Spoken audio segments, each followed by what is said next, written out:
it's a real blessing to be with you today and to share how faith, compassion, and innovation have shaped our 20 years in Eswatini, in Southern Africa, a nation of 1.3 million people with the highest HIV prevalence rate in the world. We've taken so many blind steps of faith with God and see God move in ways that we could have never imagined. Thank you for the opportunity to share. I was called to serve overseas at the age of 8, my husband Harry at the age of 17. We met at 19 and fell in love with serving God together in Africa, and then with each other, and married at 21. Harry trained as an IM-Peds doctor, and I trained as a PA with a background in surgery and pediatrics. When Harry was finishing medical school, God gave us a laugh. He blessed us with triplet boys. At our first ultrasound, Harry said, "We can enjoy this or complain about it. Either way, it's the same amount of work." It's all our attitude. That mindset prepared us for when God led us to the epicenter of the HIV pandemic. What we saw in 2004 on our first visit to Eswatini was absolutely devastating. Young people were dying in every home. The HIV crisis was no longer about numbers. It was faces, names, and families torn apart, leaving scores of orphans behind. International agencies warned that without drastic action, Eswatini would be considered statistically extinct by the year 2050. Finding no one providing comprehensive rural health care, we founded the Luke Commission in 2005. In 2006, Harry took his boards, and a month later, we boarded an aircraft and moved to Eswatini with our 4 young sons. Initially, there were no HIV testing kits. When they finally arrived, we were testing 250 people a day positive for HIV, but only had antiretrovirals for 5. For many, healthcare was out of reach, barred by the high cost of transport, broken supply chains, and stigma. So we went to rural communities and built relationships. We started with a team of 10, and were the only healthcare providers for the first 8 years. Fast forward 20 years, the team has grown to 700, 97% local staff, with 45 divisions, scaling to serve 300,000 outpatients annually, and admitting 88% of our nation's critical care patients, nearly 30% of the national healthcare framework. Combining compassion, innovation, resilience, diverse solutions, and international standards, patients receive high-quality care at the lowest possible cost. We believe that every patient is a VIP, a very important patient, and our team stays until every person is treated like we would our own family. God prepared our hearts for some time. I was raised in Florida originally, born in Florida, and then my parents moved to North Carolina when I was about 6. We did grow up poor, but not poor in spirit. My parents, they always told us that the sky's the limit, that we need to do anything that God tells us to do, and that has really been a guiding light for my life. My dad is a Dutch guy, so a little bit frugal. So we actually built the house as we lived inside of it, and we had tarps over the roof while we were living in it. We had pit latrines. We washed in the creek and then in the sink that was there. We really lived very low-key. We didn't have health care insurance when I grew up. Or when my sister was 15, she was very sick, and my father tried many times to get her admitted at the hospital, and they refused. And I was 17 at the time. I knew very well they were refusing us because we didn't have health care insurance. I feel brokenhearted for people who don't know what love feels like and don't have access to health care. We learned that poverty wasn't the worst thing that can happen to you. The worst thing that can happen to you is not to know what love feels like. So we started working in rural areas, and we always took our boys with us. They would do their video school on the bus, and then as soon as they got done, they would come off the bus and work with us. This is our 5th child in the field just 2 weeks after cesarean. The children built bridges and relationships that we never, ever could build. Reaching sites was difficult at times. To preserve trust, we worked late into the night to care for those who were waiting. The boys would fall asleep on anything and anywhere. And when we were done, we'd pick them up and put them on the bus and take them home. This was our home for the first 8 years. And these containers were our warehouses. In the bedrooms, we stored commodities. Harry and I shared one room with the 4 boys, not because we had to, we were living the dream. All of us ate in the small kitchen. And then in 2013, a miracle. God opened the door for us to purchase 150 acres of farmland in the center of Eswatini. And it was our new home in just 17 days. We moved the containers and started building. Fast forward to today, the triplets have graduated from university with degrees in international business, cybersecurity, and business management. That one's headed to medical school in July. And the 4th is in his 3rd year of business finance. God has led all the boys to stay and work in Eswatini, and it's such a blessing to be now ministering next to them.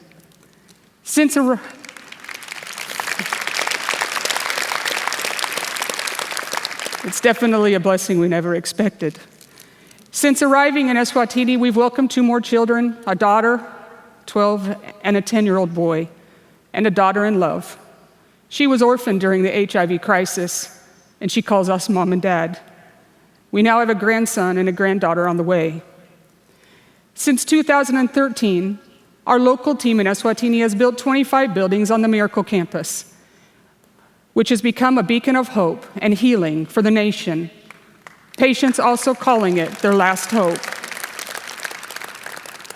Centrally located, it serves as a supply chain hub and a national referral hospital, providing primary care to tertiary services, including critical care and specialized surgical care.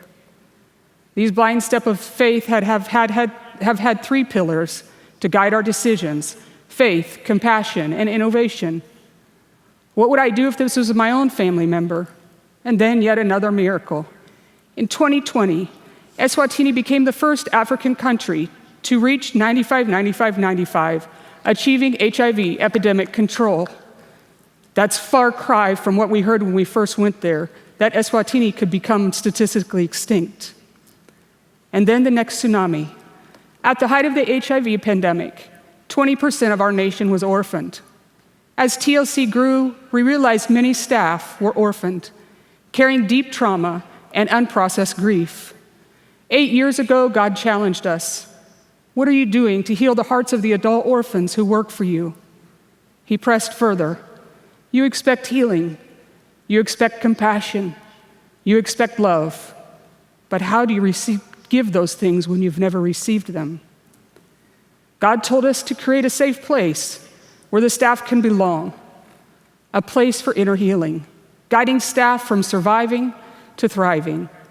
He revealed that even those of us with parents, we also have an orphan spirit, and it's a spirit that needs healing in all of us. We launched an 8-week onboarding process to grow compassionate leaders in personal growth, leadership development, Christian faith, service learning, all with a strong emphasis on team unity. New staff have time to absorb TLC core values, a teachable spirit, looks for solutions, committed to unity, dedicated to every last one, not about me, servanthood, and an attitude of gratefulness, and to understand the order of our core qualities. Calling is first. It's the anchor. It's the hook. It's the cornerstone. It's the reason we do everything we do. And for all of us in the room, it's why we haven't packed our bags a million times. And we decided at this point that competence was going to be last. Not because it isn't important, but it has to be in submission to the first 4: calling, character, culture, chemistry. Over the years, God blessed us with the Training and Leadership Center of Excellence, built by about 50 churches, a place where our souls rest and restore, with an auditorium large enough for the entire staff. At TLC, onboarding is not joining an institution, it's joining a mission, a movement, a calling. You're not just an employee, you're a family, and you belong. You are part of a team transforming lives, including your own. Over 1,400 people have finished base camp. So I initially joined TLC in 2018. That was just soon after completion of my medical degree. And I was fortunate actually to undergo the base camp process, which I think was very, very key in my career, in my life. During the base camp process, I got to learn that it's medicine is not all about treating patients and giving medication, but it's also about how you deliver your services. You have to treat everyone, it's your mother, brother, sister, treating patients with compassion, which is something I didn't know. I'm from Zimbabwe, and I work in an organization with about 97% of locals or Swazis, and I've never felt out of place at TLC. The Basecamp process also helped me to understand more about TLC, the background of TLC, the vision, the goals of TLC. I got the opportunity to serve in different departments, and you get to appreciate what others are doing in every department. And I also got to appreciate that every department is key, and each team member is very key, because we all play different roles, and it's like a chain. We all need each other, and also working towards the same goal. For prayer, scripture, and recites our mission, our vision, our core values, and our creed. Ending with, we seek to preserve life, provide relief to the suffering, and share the hope of redemption and restoration today and every day as representatives of Jesus Christ. With united alignment, the team deploys to assignments across the country. By far, the inner healing process that God led us to 8 years ago has been the most transformational movement that we have ever witnessed. This video clip shows the high demand amidst a collapsed healthcare system. For the past 5 years, we've been advocating at the highest levels for national healthcare reform. Seeing our team serve during these difficult times is so touching. Patients arriving as early as 3 a.m. and finishing at midnight. The resilience gained during Basecamp came just in time. During COVID-19, most of our facilities closed or stopped accepting patients due to the lack of oxygen and other operational challenges. This is our ICU during the third wave of COVID. We supported the government in 3 key ways. We admitted 90% of the nation's ICU cases. Because Eswatini was completely dependent on South Africa for oxygen, we built a PSA oxygen production plant. We didn't know it at the time, but it was the largest of its kind in Africa. And we developed a digital system for the national COVID-19 vaccination program, including the issuing of digital travel certificates. In the second wave, we had massive death. Eswatini was completely dependent on South Africa for oxygen, and we were only receiving half of what we needed. This picture is just 1 day of empty cylinders waiting to go back to South Africa to be filled. Like in wartime, we sent an SOS out to all of our senior leaders, asking for their best of the best. This is an IT manager who managed regulators for the whole of the second wave. Our software engineers used real-time data to determine the size of the plant, or it would have been way too small. And then they installed the reticulation system. Just 6 weeks later, we connected to a liquid oxygen tank from South Africa. That was a bridge while our construction team flipped down to build the oxygen plant. And they built the shell of the oxygen plant in just 52 days. And then on the 9th of June, 2021, for the first time in our nation's history, we started producing oxygen, just as the third wave was incoming, which coincided with unprecedented civil unrest, causing our oxygen supply from South Africa to be cut off. For 2 weeks, our plant was the only oxygen source for the entire nation. Having oxygen changed absolutely everything. At the peak of the third wave, we had 138 patients admitted at once, 91 in the ICU, and 55 on ventilators. We set up a tent outside because we were receiving ambulances in rapid-fire succession. Our spiritual care team embedded with the hospital full-time, ensuring that staff and VIPs were always supported. We saw patients accepting Christ in their last moments of life during this time period. Many ambulances carried 2 and 3 patients, often without oxygen, severely desaturated. This is our large ICU with 48 people on ventilators. The digital system mitigated unnecessary loss of life, and our team never quit. We didn't lose even 1 staff member, and no one absconded, and everyone showed up for their duties. And we witnessed yet another miracle. During the second wave, Eswatini had one of the highest case fatality rates in the world, at 4.4%. By wave 3, with enough oxygen, ventilators, and a team willing to do the hard work, it dropped to 2%. This is one of my favorite pictures from the third wave. On the right, ventilators arriving at 1 a.m. On the left, a supply chain and biomed team member. No one asked them to be there. They knew others' lives depended on it. Within an hour, the ventilators would be set up, tested, and on patients. I shudder to think about the number of lives that would have been lost without that level of commitment. Compassionate resilience also closed critical gaps in specialty surgical care in Eswatini. Using our digital system, we connect specialists all over the world, providing a straight-up, safe learning environment for our medical doctors. Today, our specialty eye program is the largest in Eswatini, having operated on over 5,000 patients in the last 10 years. This time-lapse in the OR demonstrates how the digital system tracks time and motion to ensure every second counts. These are patients coming from the operating room and patients waiting to have their patches removed.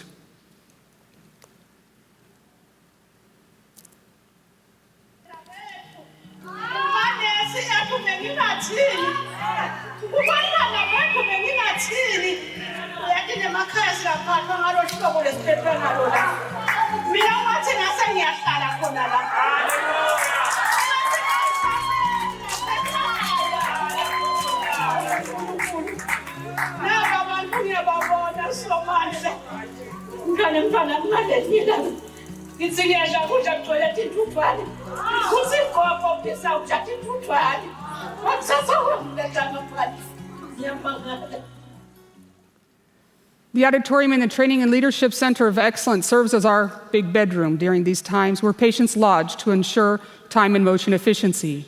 We also trained a local orthopedic team to perform joint replacement surgeries.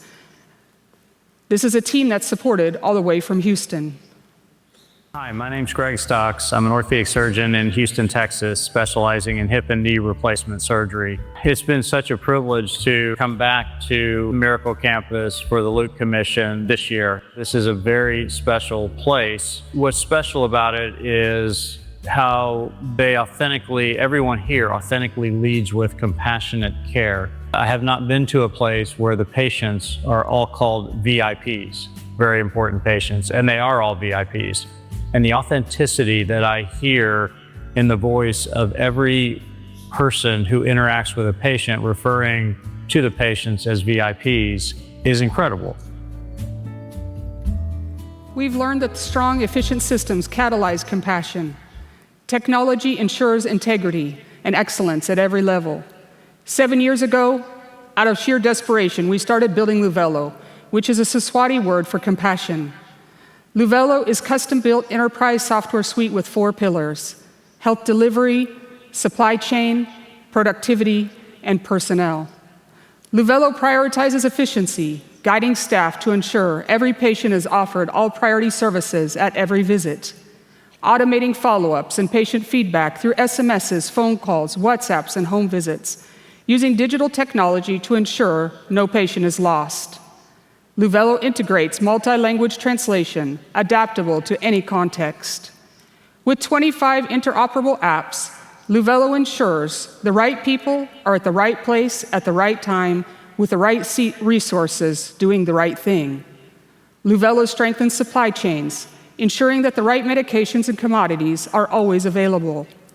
And most importantly, Luvelo embeds integrity and accountability, offering real-time dashboards that allow quick adaptability during crisis. Luvelo supports innovations, including vending machines, ATMs, drones, telehealth hubs, and AI integration.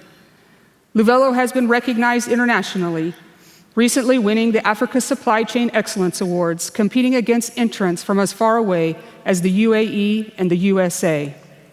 Let's hear from the head judge. It's hard to talk about this particular award without getting really emotional. You've seen the team here from Swaziland.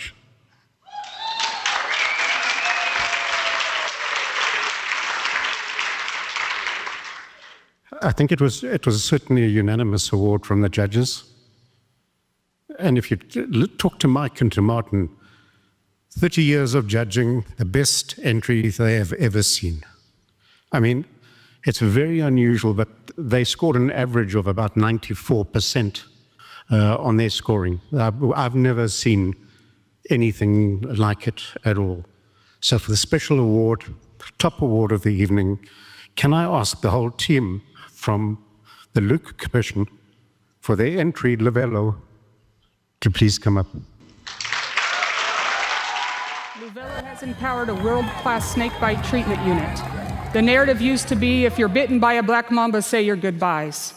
In 2018, one of our advisors told us that if we had an ICU, we would save the lives of the neurotoxic snakebite victims. So we built an ICU, which is why we were prepared for COVID. These are a few of the children who survived after being bitten by neurotoxic snakes. Luvelo also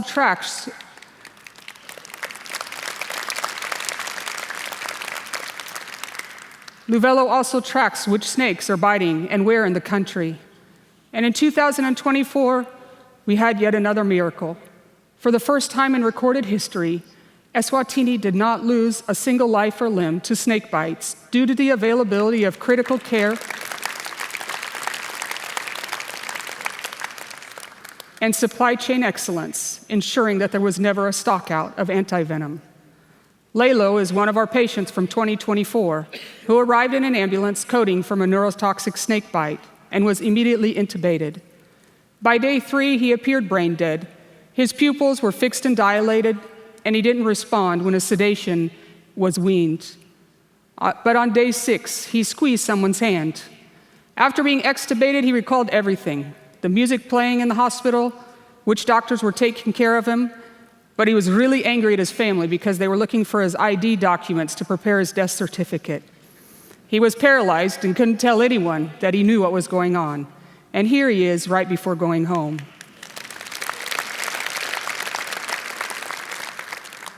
Luvelo also empowers the first approved drone network in Eswatini. This is the drone network launch in 2024. And yes, these are all school kids. Because we invited them, we want them to dream about innovating.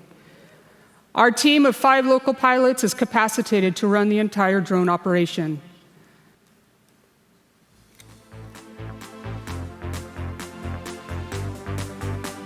She's putting the battery inside and loading the payload. This flight cuts a 1.5-hour road trip to 13 minutes. And she's climbing 2,000 feet in elevation along the way.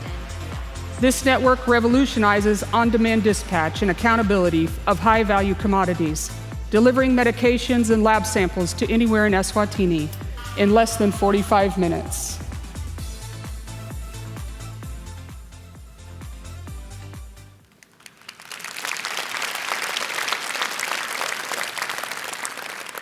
Luvelo also empowers eSolutions Hub. We all know that we have patients that travel long distances on buses using their meager resources, probably what they need to feed their children, to come and wait in long lines at our hospitals just to get 10 Tylenol. We had a dream. We wanted those days to be over. So we built a telehealth hub. It's just built in a 40-foot container. In the first room, they register using Luvelo. In the second room, they get their vitals checked, integrated with Luvelo. In the third room, they teleconsult with a doctor via video consult. Then the doctor orders their medications in the system, and it sends the patient a once-off pin. Once they put the once-off pin in the vending machine, it dispatches their medications. These vending machines hold 270 unique SKUs and 3,000 items, and it's all off-grid, solar-powered, and connected by Starlink.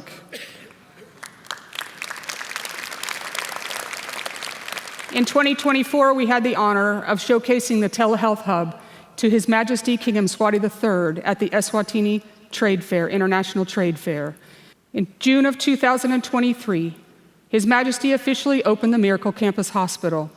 We had been working for 18 years there, and they told us in 2 weeks he's coming. There's been a royal command issued, he's coming to the hospital. These are some of the moments of a 7-hour visit to the campus. Bekunene minyenti imsebenzi lemihle lesingayisho le yendiwa ngiyo iLook Commission lesingakusho nje ukuthi namuhla njoba silapha sonke sidodumisa nekubahalalisa emsebentini yonke nemitamo labayendako unakelela eMaswati lapha kuyabonakala nangembala singasho sibili ukuthi laba lebeba lapha bebavele bathunywe nguNkulunkulu ngoba ubona nangale tendo letendeka khona lapha kwekutheni kwendiwe imisebenzi leminyenti njoba lapha sekwakhicitwa oxygen kwenteka lokwa nalokwa nekwekusho ukuthi le Look Commission miracle namuhla kusukela namuhla seyivele ibusisiwe ngekwemthetho ebekunayo.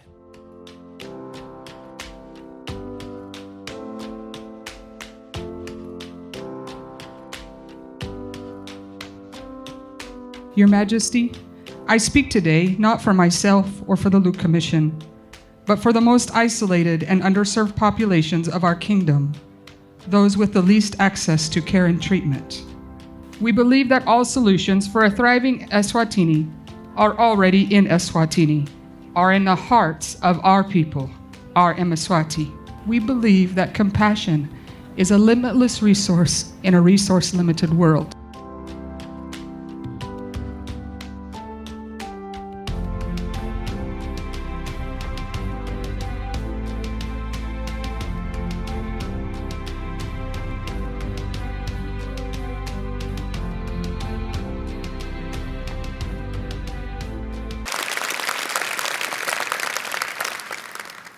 His Majesty also toured the Luvelo digital ecosystem and IT advancements and saw firsthand that his vision of a first world Eswatini was already reality in Eswatini.